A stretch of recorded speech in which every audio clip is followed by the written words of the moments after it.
Sigurado ba kayo sa akin ito? Baka naman napagpalit yung record ko sa iba. Naku, misis, maingat ho ako. Hindi ako kagaya ng mga doktor sa mga teleserye.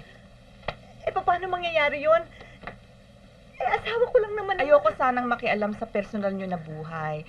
Pero, baka dapat ipa-check up nyo na rin ang husband nyo. So, totoong may STD ako?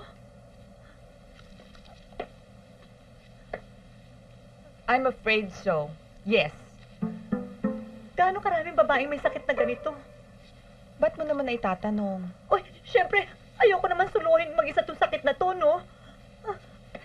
Look, Mrs., 9 out of 1,000 women nagkakaroon nito. Hindi na nga ito masyadong unusual eh. In fact, hindi na dapat ikinahihiya. Cynthia, darling, congratulations. Oh, thank you. Honey, darling, I never knew you had it in you. Oh. You're so lucky. Pagtatayo ka namin ng monumento at magpa-fundraising tayo. Buti ka pa, Mami. Ako date ako ng date. Di ako makachempo. Hawaan mo naman ako. STD na lang ang irigalo mo sa akin. Punta niyo STD Queen! Ito, Ano ho ito? penicillin. Penicillin? Umalis! Saan daw nagpunta? Eh, kuya, hahanapin daw po niya ang nanay niya. Paano niya hahanapin? Wala naman siyang alam eh. Eh, kuya, meron po siyang alam. Kasi nga po, nagpunta nga po siya doon sa census. Basta nagpunta siya doon sa ospital kung saan siya pinanganak. Basta meron po siyang alam, kuya. Kuya, may sasabihin ako sa iyo eh.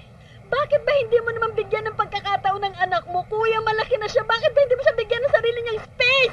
Kuya, pag ganyan ang Hanggang kailan ka dyan sa Cebu? Siguro mga 3 days pa. Bakit? Magsaya ka. Diyan. talaga. May kayo dyan, ha? Pwede pong magtanong? Ano yun? Kilala niyo ba to? Hindi. Sige ho, salamat.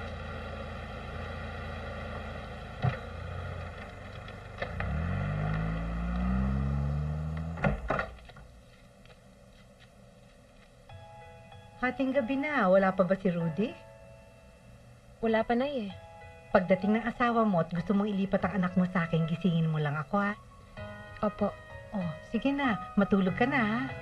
Opo, Nay.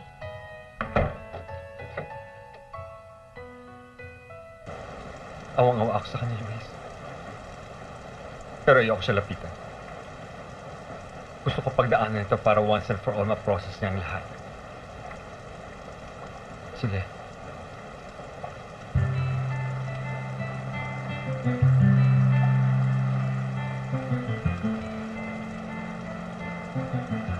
Yan, no, yung yellow. Bagay yan sa'yo kasi maputi ka. Pwede pa tayo magterno. Kasi alam mo, uso yan ngayon. Luis! Hello! Long time no see! I thought you were in Bacolod. I was in Bacolod pero nagpa-transfer lang ako dito sa Manila. You look as sexy as ever ah. Kamusta na? Kayo pa rin ba ni Manolo? We're married na. Really? May anak na nga kami si Peachy. Peachy! Yeah, sabi mo yan, ha? Promise. Bakit mo ako pinagtaguan kanina? Gusto ka makilala ni Brando? Peachy naman, pagod na ako ng salita dito at hindi ka kumikibot tuwing pinapagalitan kita.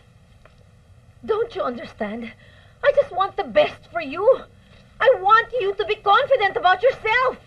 Don't you know that you need a major makeover? Pero niyayaw mo bumalik sa orthodontist, niyayaw mo sumama sa parlo para ayusin yung buhok na yan. Niyayaw mo suotin yung mga damit na pinamimili ko para sa'yo ng top of that you're so insecure. Ayaw mo makipag-visit sa mga kaibigan ko. Katulad ni Brando kanina, pinahiya mo ako. Hi! Hi! Anak mo? Hindi kayo magkamukha. Unlike mother, unlike daughter.